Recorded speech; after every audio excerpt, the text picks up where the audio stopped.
Hello student, welcome in mathematics class, जिसके अंदर हम मैथ्स के एक पेपर डिफरेंशियल इक्वेशंस के बारे में हम पढ़ रहे हैं। आज हम पढ़ेंगे डिफरेंशियल इक्वेशंस का एक classification OD. OD ordinary differential equations, इसके ये क्या होता है इसके बारे में बात की थी हमने कि जिसमें सिंगल इंडिपेंडेंट वेरिएबल हो और जिसके रेस्पेक्ट में डेरिवेटिव इन्वॉल्व हो, वो डिफरेंशियल इक्वेशन हमारी ऑर्डिनरी डिफरेंशियल इक्वेशंस कहलाती है, जिसको हम साधारण अवकल समीकरण भी कहते हैं। अब साधारण अवकल समीकरण का ऑर्डर कैसे फाइंड आउट किया जा सकता है, ऑर्डर होता क्या है, डिग्री क्या होता है, डिग्री कैसे फाइंड आउट होती है। इसके बाद हम सॉल्यूशन ऑफ डिफरेंशियल इक्वेशंस के बारे में बात करेंगे, कितने टाइप ऑफ सॉल्यूशंस होते हैं इसके बारे में हम बात करेंगे। इसके अलावा डिफरेंशियल इक्वेशन का फॉर्मुलेशन कैसे किया जा सकता है, अगर सॉल्यूशन दिया हुआ है तो कैसे डिफरेंशियल इक्वेशन बनाई जा सकती है, और उसका कुछ एग्जांपल्स के बारे में बात करेंगे और कुछ एक्सरसाइज के बारे में बात करेंगे।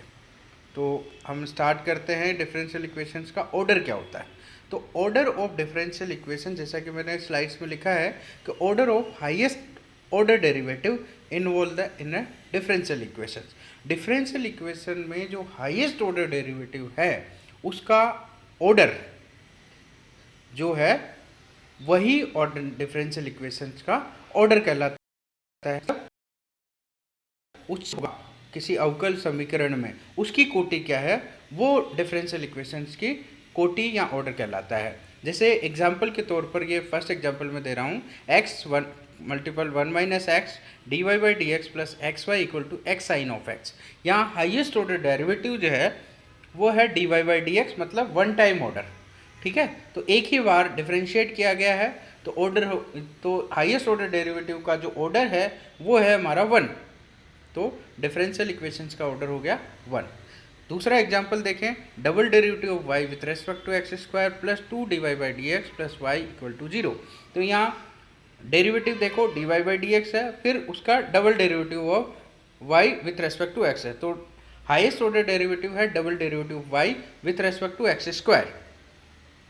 तो हाईएस्ट ऑर्डर डेरिवेटिव का ऑर्डर क्या है, 2, तो इस डिफरेंशियल इक्वेशंस का ऑर्डर हो गया 2। तो इस तरीके से हम डिफरेंशियल इक्वेशंस का ऑर्डर हम फाइंड आउट कर सकते हैं। अब आता है डिग्री क्या होती है। तो degree of highest order derivative present in a differential equation after differential equation has been made free from radical and function as far as derivative are concern. मतलब डिफरेंशियल इक्वेशंस की डिग्री, मतलब घात क्या होगी, ये होता है कि degree of highest order derivative present in differential equation. Differential equation में जो हाईएस्ट ऑर्डर डेरिवेटिव है उसकी डिग्री का क्या होगी और कब इसको कंसिडर करेंगे, after differential equation has been made free from radical and function, मतलब उसको पूर्ण बीजीय और परिमयकरण करने के बाद जो डिफरेंशियल इक्वेशंस अवेलेबल है उसमें हाईएस्ट ऑर्डर डेरिवेटिव है उसकी डिग्री क्या है, वो हमें उसके बेस पर हम कह सकते हैं डिफरेंशियल इक्वेशन की डिग्री क्या है। अब इसका एग्जांपल देखते हैं, double derivative y with respect to x square plus 1 plus D Y by D x का होल स्क्वायर का होल 3/2। तो अब यहाँ हाईएस्ट ऑर्डर डेरिवेटिव देखो, एक तो है d Y by D x, ठीक है, अब एक है d Y by D x और दूसरा है double derivative y with respect to x square.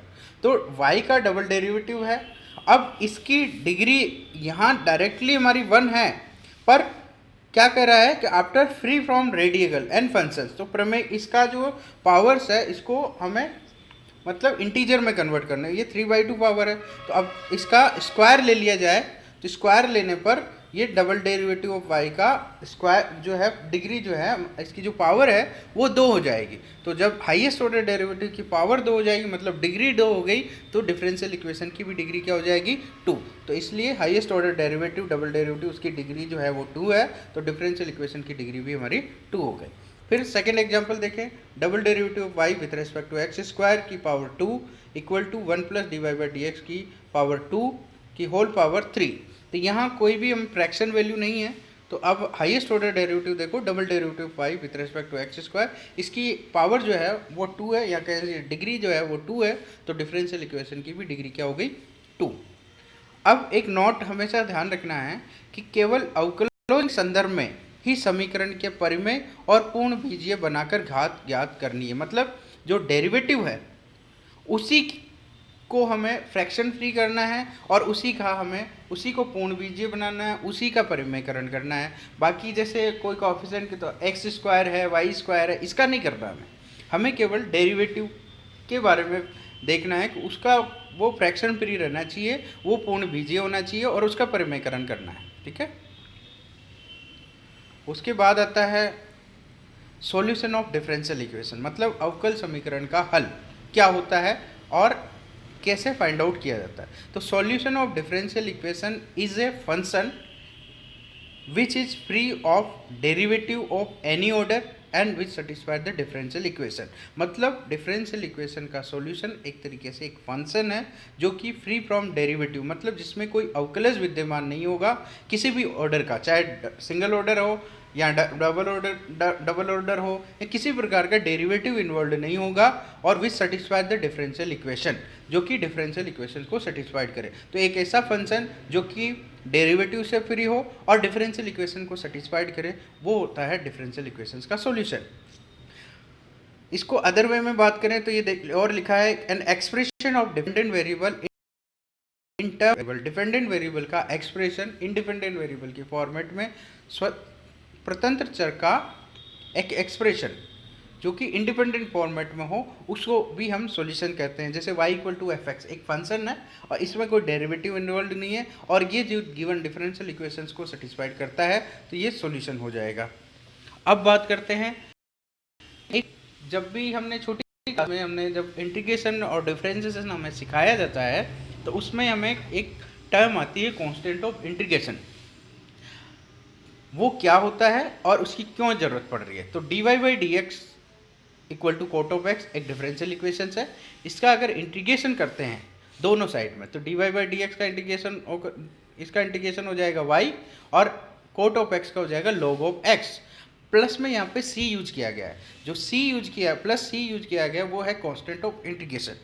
अब ये कांस्टेंट ऑफ इंटीग्रेशन जो है ये कोई फिक्स्ड वैल्यू नहीं रखता, ये c कोई भी वैल्यू हो सकती है, तो इसी वजह से इसको आर्बिट्री कांस्टेंट ऑफ इंटीग्रेशन नाम दिया जाता है। जैसे हम बात करें अगर c की वैल्यू 0 कर दी जाए तो ये सॉल्यूशन हमारा y equal to cos of log of x हो जाता है, जो भी डिफरेंशियल इक्वेशंस को सेटिस्फाइड करेगा। अगर c की वैल्यू 1 कर दी जाए तो भी वो हमारा डिफरेंशियल इक्वेशंस को सेटिस्फाइड करेगा। तो इसका मतलब है कि c की वैल्यू जो है ज़रूरत के हिसाब से अपने को एडजस्ट करनी अकॉर्डिंग टू सॉल्यूशन और रिक्वायरमेंट ऑफ सॉल्यूशंस के अकॉर्डिंगली हमें c को हम एडजस्ट कर लेते हैं। तो इस वजह से ये आर्बिट्री कांस्टेंट ऑफ इंटीग्रेशन कहलाता है। डिफरेंशियल इक्वेशन के कितने टाइप के सॉल्यूशंस होते हैं, तो एक होता है हमारा जनरल सॉल्यूशन जिसको हिंदी में व्यापक हल कहा जाता है, दूसरा है पर्टिकुलर सॉल्यूशन जिसे विशेष हल कहते हैं, तीसरा सॉल्यूशन है सिंगुलर सॉल्यूशन जिसे विचित्र हल कहा जाता है। अब ये सॉल्यूशन इनकी डेफिनेशंस क्या होती है, मतलब कैसे फाइंड आउट किया जा सकता है। तो पहला आता है जनरल सॉल्यूशन। ये कह रहा है कि solution which contain a number of arbitrary constant equal to order of differential equation, मतलब अवकल समीकरण का जितना ऑर्डर है उतने आर्बिट्री कांस्टेंट रखने वाला सॉल्यूशन वो जनरल सॉल्यूशन कहलाता है। ठीक है, तो जनरल सॉल्यूशन की पहचान क्या होगी एक तरीके से कि डिफरेंशियल इक्वेशन का जितना ऑर्डर है, मतलब 2 ऑर्डर है तो 2 आर्बिट्री कांस्टेंट उसके सॉल्यूशन में एग्जिस्ट होना चाहिए। दूसरा होता है पर्टिकुलर सॉल्यूशन। तो a solution which is obtain from general solution by giving a particular value to constant. तो अभी हमने कहा जनरल सॉल्यूशन जिसमें आर्बिट्री कांस्टेंट इन्वॉल्व होते हैं। अब उन आर्बिट्री कांस्टेंट को एक पर्टिकुलर वैल्यू दे देने पर ये जो नया सॉल्यूशन मिलेगा उसको हम कहते हैं पर्टिकुलर सॉल्यूशन। अब इसको एग्जांपल से समझें तो यहाँ एक इक्वेशन है double differential equation double derivative of y with respect to x square equal to 4y। अब इसको अगर सॉल्व करेंगे तो इसका एक सॉल्यूशन आएगा y इक्वल टू ए ई की power 2x plus B E की पावर माइनस 2x। ये कहलाता है जनरल सॉल्यूशन। और इसी में a और b, यहाँ देखो ये डिफरेंशियल इक्वेशन का ऑर्डर 2 है तो यहाँ आर्बिट्री कांस्टेंट भी a और b 2 है। तो जितने ऑर्डर की डिफरेंशियल इक्वेशन होगी उतने ही आर्बिट्री कांस्टेंट सॉल्यूशन में होंगे, तो वो जनरल सॉल्यूशन कहलाएंगे। अब देखो यहाँ a को वैल्यू दे दी 5, b को वैल्यू दे दी 0, तो एक नया सॉल्यूशन जनरेट हो जाता है y इक्वल टू 5e⁻²x। इसी प्रकार कुछ और कॉम्बिनेशन भी a और b का ले सकते हैं, तो उससे भी एक सॉल्यूशन जनरेट होगा। तो ये जो सॉल्यूशन है वो क्या है, आर्बिट्री कांस्टेंट को एक पर्टिकुलर वैल्यू देने पर मिल रहा है, तो इसलिए ये कहते हैं पर्टिकुलर सॉल्यूशन। जनरल सॉल्यूशन से ही मिल रहा है हमें पर्टिकुलर। तो अब ये सॉल्यूशन कैसे फाइंड होता है, कैसे ज्ञात किया जा सकता है इन सॉल्यूशंस को, ये हम आगे की क्लासेज के अंदर पढ़ेंगे। तो अब ये तो हो गया, एक हो गया जनरल सॉल्यूशन, दूसरा पर्टिकुलर सॉल्यूशन। अब तीसरा सॉल्यूशन होता है सिंगुलर सॉल्यूशन, जो कि इसमें देखा कि solution which can not be derived from a general solution but still a solution of given differential equation. मतलब अभी हमने पर्टिकुलर सॉल्यूशन को देखा जो कि जनरल सॉल्यूशन में आर्बिट्री कांस्टेंट के को एक पर्टिकुलर वैल्यू देने से मिल रहा है, तो इसलिए पर्टिकुलर सॉल्यूशन। पर ये सॉल्यूशन ऐसा सॉल्यूशन है जो कि general solution right from general solution, मतलब जनरल सॉल्यूशन जो व्यापक हल है उससे इसको नहीं ज्ञात किया जा सकता है, पर फिर भी एक सॉल्यूशन है। सॉल्यूशन कब है, क्योंकि ये डिफरेंशियल इक्वेशन को सेटिस्फाइड कर रहा है। दूसरी एक और चीज़ है, doesn't contain any arbitrary constant. ये सॉल्यूशन कोई भी आर्बिट्री कांस्टेंट इन्वॉल्व नहीं करता है। जनरल सॉल्यूशन आर्बिट्री कांस्टेंट रखता है पर, और उसमें पर्टिकुलर वैल्यू दे देने पर वो पर्टिकुलर सॉल्यूशन हो जाता है, पर ये सॉल्यूशन जो है जनरल सॉल्यूशन से नहीं मिलेगा और नहीं इनमें आर्बिट्री कांस्टेंट अवेलेबल होता है, तो ये सॉल्यूशन सिंगुलर सॉल्यूशन होता है। अब एक एग्जांपल देखो, y equal to x d Y by D x plus a root 1 plus D Y by D x का होल स्क्वायर। ये एक डिफरेंशियल इक्वेशन है क्योंकि इसमें डेरिवेटिव इन्वॉल्व है, डिपेंडेंट इंडिपेंडेंट वेरिएबल इन्वॉल्व है। तो अब यहाँ देखो सेकेंड लाइन में 1 root of 1 plus of c square, ये इसका एक सॉल्यूशन है जिसे कहेंगे जनरल सॉल्यूशन, क्योंकि ये फर्स्ट ऑर्डर डिफरेंशियल इक्वेशन है, तो एक आर्बिट्री कांस्टेंट आ गया सी जो कि इसमें इन्वॉल्व है। तो ये डिफरेंशियल इक्वेशन जो है वो हमारा, इसका जो सॉल्यूशन है ये हुआ जनरल सॉल्यूशन। अब x square plus y square equal to a square, ये भी जो है एक सॉल्यूशन है जो इस डिफरेंशियल इक्वेशन का है, बट ये इस जनरल सॉल्यूशन से फाइंड आउट नहीं हो पा रहा है और कोई भी आर्बिट्री कांस्टेंट भी इसमें इन्वॉल्व नहीं है, तो ये सॉल्यूशन हमारा सिंगुलर सॉल्यूशन हुआ। अब ये सिंगुलर सॉल्यूशन कैसे मिल रहा है इस इक्वेशन से, ये भी हम आगे के चैप्टर में पढ़ेंगे। एक हमारा चैप्टर है सिंगुलर सॉल्यूशन का, उसके अंदर पढ़ेंगे कि किस तरीके से सिंगुलर सॉल्यूशन फाइंड आउट किए जा सकते हैं किस, ठीक है। तो अब आता है हमारा फॉर्मेशन ऑफ डिफरेंशियल इक्वेशन, मतलब अवकल समीकरण का निर्माण कैसे हो, मतलब एक सॉल्यूशन गिवन हो तो उससे डिफरेंशियल इक्वेशन कैसे फाइंड आउट किया जा सकता है। तो लेट्स सपोज दैट हमने कहा कि फंक्शन ऑफ एक्स वाई और ए मतलब आर्बिट्री कांस्टेंट, एक्स जो है independent variable, y dependent variable, ये इस तरीके का एक फंक्शन है जो कि डेरिवेटिव इन्वॉल्व नहीं कर रहा है, तो ये डिफरेंशियल इक्वेशन का एक सॉल्यूशन है। इसको प्रिमिटिव भी कहा जा रहा है क्योंकि इससे हमें डिफरेंशियल इक्वेशन मिल जाएगी, तो इसलिए इसको हम प्रिमिटिव कहा जाता है। तो एक प्रिमिटिव या कहें कि एक सॉल्यूशन ऑफ डिफरेंशियल इक्वेशन है, यहाँ ए आर्बिट्री कांस्टेंट है। अब आपको इसका डिफरेंशिएट करना है आर्बिट्री कांस्टेंट जो है इंडिपेंडेंट वेरिएबल के रेस्पेक्ट में। इंडिपेंडेंट वेरिएबल के रेस्पेक्ट में अगर इसका डिफरेंशिएट करते हैं तो हमारा एक अनदर पर ये मिल जाएगा x y d Y by D x और ए इक्वल टू 0। तो ये इसका डिफरेंशिएट करने पर एक अनदर जो है वो पार्ट को एक्सप्रेशन मिला। अब इन दोनों एक्सप्रेशन में क्या है कि फर्स्ट में ए आ रहा है, सेकंड में भी ए आ रहा है, तो इन दोनों से इस आर्बिट्री कांस्टेंट को एलिमिनेट कर दिया जाए, मतलब हटा दिया जाए इन दोनों का यूज करते हुए, तो हमारे पास एक नया एक्सप्रेशन मिलेगा फाई, यहाँ नया फंक्शन मिलेगा phi x y d Y by D x, जिसमें आर्बिट्री कांस्टेंट नहीं होंगे, जिसमें only dependent variable, independent variable and derivative of dependent variable with respect to independent variable available होगा, जो कि डिफरेंशियल इक्वेशंस कहलाती है। क्योंकि यहाँ तीनों चीज़ें आ गई तो ये डिफरेंशियल इक्वेशंस हो गए। अब यहाँ एक सिंगल ऑर्डर डेरिवेटिव है तो इसलिए ये कहलाती है फर्स्ट डिग्री। इस प्रकार से अगर सॉल्यूशन में एक्स वाई ए और बी दो आर्बिट्री कांस्टेंट हो गए तो इससे जो डिफरेंशियल इक्वेशन मिलेगी वो सेकंड ऑर्डर डिफरेंशियल इक्वेशन मिलेगी। तो इस प्रकार से हमारे कंक्लूजन ये निकल, जैसे हमने देखा कि फर्स्ट डिग्री डिफरेंशियल इक्वेशन के लिए एक आर्बिट्री कांस्टेंट है। इसी प्रकार दो आर्बिट्री कांस्टेंट होने से हमारे पास 2 डिग्री डिफरेंशियल मतलब सेकंड ऑर्डर डिफरेंशियल इक्वेशन मिलेगी। इसी प्रकार अगर 3 आर्बिट्री कांस्टेंट हो गए तो 3 degree differential 3 order differential equation मिल जाएगी। तो इसी से कंक्लूजन हमें निकलता है कि n आर्बिट्री कांस्टेंट है तो उसे n ऑर्डर डिफरेंशियल इक्वेशन मिलेगी। या हम उल्टा ये भी कह सकते हैं, अगर n ऑर्डर डिफरेंशियल इक्वेशन है तो उसमें n आर्बिट्री कांस्टेंट होने चाहिए। तो ये जैसे कि n ऑर्डर डिफरेंशियल इक्वेशन है, तो इसका एक एग्जांपल देखो।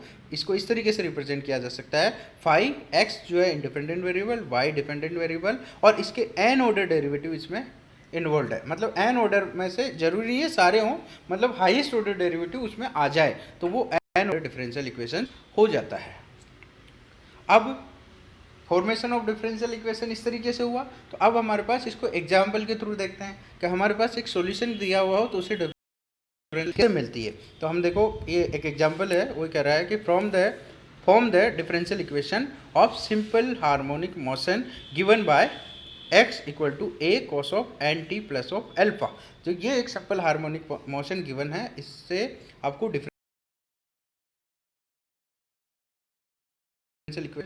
ये क्या है, a यहाँ आर्बिट्री कांस्टेंट है, x इंडिपेंडेंट वेरिएबल, y जो t है t इंडिपेंडेंट वेरिएबल है, x जो है वो डिपेंडेंट वेरिएबल है। तो ये हमारे हो गया x t और a।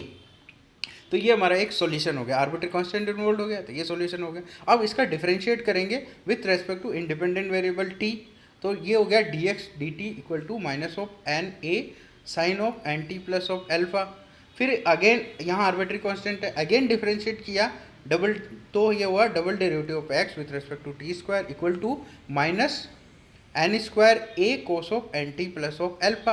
अब ये a cos of n t plus alpha जो ऊपर दिया हुआ है वो क्या है, x equal to a cos of n t plus alpha. तो इसको रिप्लेस कर देंगे x से, तो ये रिजल्टेंट आ गया double derivative of x with respect to t equal to minus of n square of x। अब इसको आगे मतलब लेफ्ट साइड में लेके आएंगे तो ये हो गया double derivative of x with respect to t plus of n square x equal to 0। तो ये हमारा क्या हो गया, फंक्शन हो गया एक्स टी और derivative of x with respect to t. तो ये हमारा एक डिफरेंशियल इक्वेशन हो गया। तो सॉल्यूशन गिवन था, उससे में डिफरेंशियल इक्वेशन मिल गया। मतलब क्या है, सॉल्यूशन दिया हुआ है उसको डिफरेंशिएट कर दो, जितने बार आर्बिट्री कांस्टेंट दिया हुआ है उतनी बार उसको डिफरेंशिएट करना है और उसको एलिमिनेट करना है आर्बिट्री कांस्टेंट को। तो जो सॉल्यूशन आएगा वो हमारी डिफरेंशियल इक्वेशन आ जाएगी।